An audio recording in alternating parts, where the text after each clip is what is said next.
नमस्कार दोस्तों।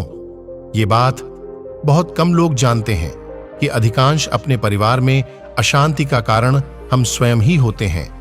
अब भले ही हम इस बात को देख पाएं या ना देख पाएं, पर यह असल सत्य है, क्योंकि जाने अनजाने मूर्खतावश हम खुद ही अपनी वो बातें दूसरों को बता देते हैं जो हमें कभी नहीं बतानी चाहिए। और वही बातें जो जाने अनजाने हमने किसी दूसरे के सामने बता दी थीं, वही हमारे दुख का कारण बन जाती हैं, हमारे झगड़े का कारण बन जाती हैं। और फिर बाद में हमें पछतावा होता है कि यह बात मुझे किसी को पता नहीं चाहिए थी। मुझसे बहुत बड़ी गलती हुई कि जाने अनजाने मैंने यह बात सभी को बता दी। तो दोस्तों, आज आप हमारे गुरुजी के मुख से जो बौद्ध कहानी सुनने जा रहे हैं, उसमें आपके साथ ऐसी बातें पता चलेंगी जो हमें कभी किसी को नहीं बतानी चाहिए। तो दोस्तों, इससे पहले कि हमारे गुरुजी आपको कहानी सुनाना शुरू करें, अगर आपने हमारे चैनल को सब्सक्राइब नहीं किया है तो चैनल को सब्सक्राइब अवश्य कर लें। और हां, सबसे जरूरी बात, कहानी को अंत तक पूरा जरूर सुनें, बीच में अधूरा ना छोड़ें, क्योंकि आधा अधूरा ज्ञान विष के समान होता है। एक समय की बात है, एक नगर में एक युवक रहता था। युवक का परिवार बहुत गरीब था। उसके परिवार में आए दिन किसी न किसी बात को लेकर झगड़े चलते रहते थे। वह युवक इन झगड़ों से बहुत परेशान था। जब उस युवक ने पारिवारिक झगड़े को रोकने की बहुत कोशिश की, पर वह झगड़े रुकने की जगह बढ़ते ही जा रहे थे। वह युवक बहुत परेशान था। युवक काम की तलाश में लोगों के पास जाता तो लोग पूछते कि भाई तुम कितना वेतन लोगे? तब युवक उनसे कहता कि आप मुझे बस काम दे दीजिए, मेरे परिवार की आर्थिक स्थिति बहुत खराब है, मुझे काम की बहुत आवश्यकता है, आप बस मुझे काम पर रख लीजिए और आप जितना दोगे मैं उतना ही ले लूंगा। तो लोग उसकी मजबूरी का फायदा उठाकर उसे कम कीमत पर काम पर रख लेते थे, क्योंकि उसने लोगों को खुद ही मौका दे दिया। लोगों को पता था कि उसे काम की बहुत जरूरत है, वह कम पैसों में भी काम कर लेगा। और जब वह युवक अपने मित्रों के पास या अपने सगे संबंधियों के पास बैठता, तब भी वह अपनी गरीबी की बातें करता। वह अपने मित्र और सगे संबंधियों से कहता कि मैं क्या करूं, मेरा परिवार बहुत गरीब है, हमें 2 वक्त की दाल रोटी भी ठीक से नसीब नहीं होती और आए दिन परिवार में लड़ाई झगड़े होते रहते हैं। मुझे तो कुछ भी समझ में नहीं आता कि मैं करूं क्या। उसके मित्र और सगे संबंधी भी उस समय उसकी बात सुन लेते और उसके बाद में वह सभी उसका मजाक बनाते और कहते कि यह गरीब तो गरीब का गरीब ही रहेगा, इसका कुछ भी नहीं हो सकता। और इनके परिवार में भी प्यार नहीं है, जब देखो एक दूसरे से लड़ते झगड़ते रहते हैं और ये हमारे पास बिना बात का रोना रोता रहता है और खुद कुछ करता नहीं है। जबकि वह युवक तो उनको अपना समझकर अपनी समस्या बता रहा था ताकि लोग उसकी कोई मदद कर सके, लेकिन किसी ने उसकी मदद तो की नहीं। अब युवक जहां भी जाता सभी लोग उसका तिरस्कार करते, उसे गरीब कहकर पुकारते। कोई भी व्यक्ति उसे काम की पूरी कीमत नहीं देता। वह युवक दिन भर काम करता, पर उसे कुछ ही पैसे मिलते थे।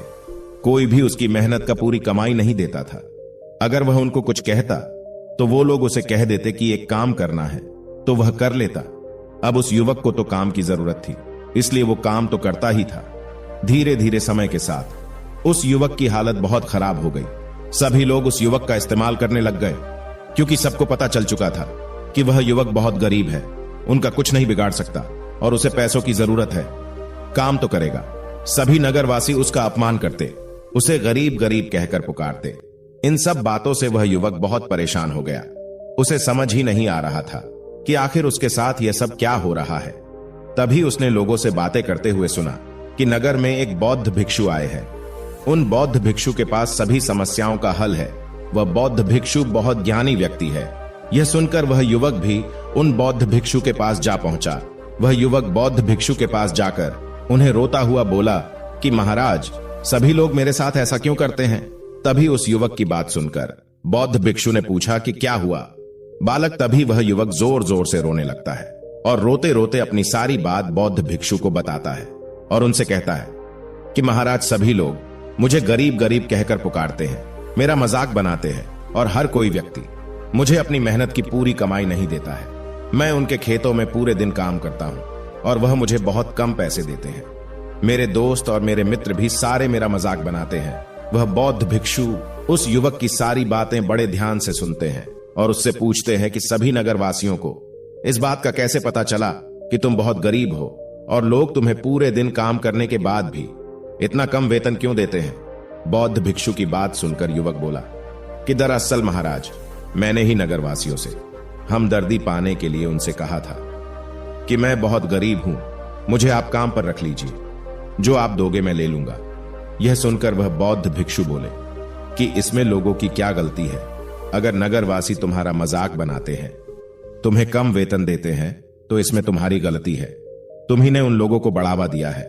तुम्हें कुछ बातें सिर्फ अपने तक ही सीमित रखनी चाहिए थी, लेकिन तुमने तो वह बातें सबको बता दी। बौद्ध भिक्षु की बात सुनकर वह युवक उनके पैरों में गिर गया और उनसे कहने लगा कि महाराज, मैं अब क्या करूं, आप मेरी इस परेशानी को दूर करो। युवक की बात सुनकर बौद्ध भिक्षु बोले, देखो अब जो हो गया उसे तो वापस नहीं लाया जा सकता है, लेकिन आज मैं तुम्हें ऐसी 7 बातें बताऊंगा जो तुम्हें कभी भी किसी को नहीं बतानी है, सिर्फ अपने तक ही सीमित रखनी है। चाहे फिर वह तुम्हारा मित्र ही क्यों ना हो या फिर कोई सगा संबंधी ही क्यों ना हो, तुम्हें यह बातें किसी को नहीं बतानी है। बौद्ध भिक्षु की बात सुनकर वह युवक बड़ी प्रशंसा से बोला कि बताइए महाराज, वह कौन सी बातें हैं जिन्हें हमें किसी को नहीं बताना चाहिए। फिर बौद्ध भिक्षु ने युवक से कहा, पहली बात, अपने जीवन का लक्ष्य। तुम्हारे जीवन का सपना क्या है? हम अपने सपने सभी को बता देते हैं कि मैं यह करूंगा, मैं बड़ा होकर यह बनना चाहता हूं। हमें ऐसा लगता है कि लोग सुनकर बहुत प्रसन्न होंगे कि मैं कितना बड़ा आदमी बनना चाहता हूं, लोग मेरी प्रशंसा करेंगे, लेकिन ऐसा होता नहीं है जब हम अपने सपने लोगों को बता देते हैं। दूसरी बात, हमारी समस्याएं हमारी परेशानियां हैं। हम क्या करते हैं, जैसे हमें कोई समस्या होती है, कोई परेशानी आती है, तो हम तुरंत लोगों के पास उसके समाधान के लिए पहुंच जाते हैं, उन्हें अपना दुख सुनाने लगते हैं। लेकिन दूसरे लोगों को अपनी परेशानी बताने का मतलब है स्वयं के लिए एक और परेशानी खड़ी करना है, क्योंकि जब हम किसी से अपनी परेशानी बताते हैं तब तो हमें बहुत अच्छा महसूस होता है।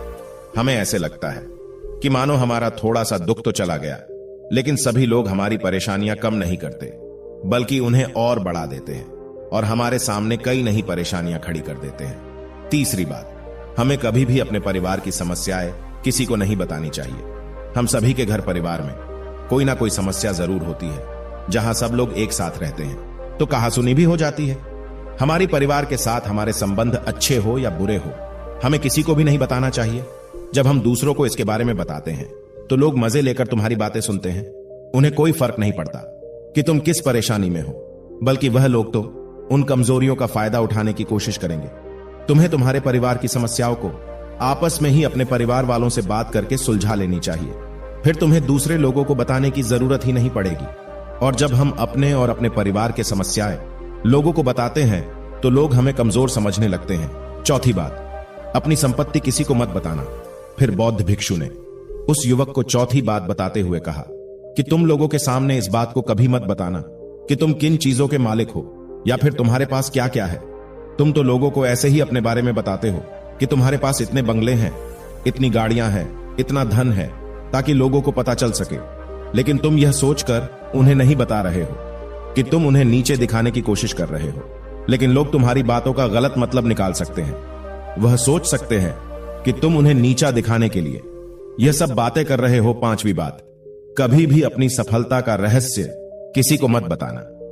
फिर बौद्ध भिक्षु ने उस युवक को पांचवी बात बताते हुए कहा कि कभी भी अपनी सफलता का रहस्य किसी को मत बताना। हमने सफलता हासिल कैसे की है यह बताना कोई गलत नहीं है। अगर कोई मनुष्य उससे सीख कर आगे बढ़ता है तो यह बहुत अच्छी बात है, लेकिन अधिकतर लोग क्या करते हैं, हमारे बताए गए रास्ते पर हूबहू चलना शुरू कर देते हैं, और अगर वह हमारे बताए गए रास्ते पर चलकर असफल हो जाते हैं तो फिर वह हमें ही दोष देने लगते हैं, जबकि हमने तो उनके लिए अच्छा ही किया था, मगर वह हमें ही दोषी मानने लगते हैं और कहते हैं कि खास में इसकी बातों में नहीं आया होता, इसने तो मुझे गलत रास्ता बता दिया। जबकि सबके लिए सफलता का एक ही तरीका काम नहीं करता। जिस तरीके से तुम सफल हुए हो, जरूरी नहीं कि वैसे ही उन्हें भी सफलता मिल जाए। इसीलिए कभी भी किसी को अपनी सफलता का रहस्य मत बताओ। अगर वह मनुष्य सच में ही तुमसे सफलता का मार्ग जाने की कोशिश करे और उस कार्य में उसे बहुत लगन हो और वह बहुत दृढ़ संकल्पी हो कि नहीं, मुझे तो यह कार्य करना ही है, तो तुम उसे जरूर बता सकते हो। छठी बात, अपने द्वारा की गई मदद का ढिढोरा मत पीटो। फिर बौद्ध भिक्षु ने कहा, अगर तुम किसी की मदद करते हो तो मदद को लोगों के सामने मत लाओ, क्योंकि इस दुनिया में बहुत से लोग गरीब हैं जिनको हमारी दया दान की आवश्यकता है। लेकिन अगर तुम उन गरीब लोगों की इसलिए मदद करते हो ताकि लोग आपकी तारीफ करें, लोग आपको अच्छी नजरों से देखें, समाज में आपका नाम हो, तो ऐसा दिखावा कभी मत करो, जबकि तुम्हें लोगों की मदद इसलिए नहीं करनी चाहिए। 7वीं बात, अपनी आमदनी का जिक्र दूसरों के सामने मत करो। फिर बौद्ध भिक्षु उस युवक को 7वीं और अंतिम बात बताते हुए कहते हैं कि कभी भी अपनी आमदनी का जिक्र दूसरों के सामने मत करो, क्योंकि यह एक ऐसी बात है जिसे हमें हमेशा हमारे परिवार तक ही सीमित रखनी चाहिए।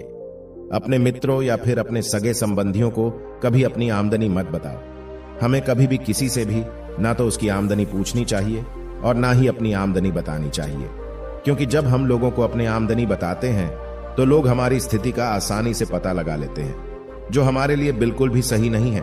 क्योंकि अगर हमारी आमदनी कम होती है और हम लोगों को बता देते हैं तो लोग हमें गरीब समझकर हमसे दूर होने लगते हैं, हमारा तिरस्कार करने लगते हैं, हमें नीचा दिखाने लगते हैं, हमें नीचा समझने लगते हैं, हमारी इज्जत नहीं करते। अगर हमारी आमदनी ज्यादा होती है और हम लोगों से उसके बारे में बता देते हैं तो लोग हमसे मतलब से रिश्ते रखना शुरू कर देते हैं। उन्हें हमसे नहीं हमारे पैसों से मतलब होता है। लोग आपसे इसलिए रिश्ता नहीं जुड़ेंगे आप एक अच्छे इंसान हो, बल्कि वह तो आपसे इसलिए रिश्ता जोड़ेंगे क्योंकि आपके पास धन है जो लोग आपको पसंद नहीं करते। वह भी धन की वजह से तुमसे रिश्ता रखेंगे और तुम्हारे साथ ऐसा बर्ताव करेंगे जैसे तुम उनके लिए बहुत खास हो। इसीलिए कभी भी किसी को अपनी आमदनी मत बताओ, बस इसे अपने और अपने परिवार तक ही सीमित रखें, क्योंकि आपका परिवार ही आपकी तरक्की को देखकर खुश होता है। बाकी तो यह दुनिया आपकी तरक्की को देखकर जलने वालों में से है। युवक बौद्ध भिक्षु की सारी बातें बड़े अच्छे तरीके से समझ गया और उसी वक्त अपने मन ही मन में यह संकल्प ले लिया कि आज के बाद कभी भी वह किसी को अपने रहस्य नहीं बताएगा। इसके बाद उस युवक ने बौद्ध भिक्षु को प्रणाम किया और फिर वहां से चला गया।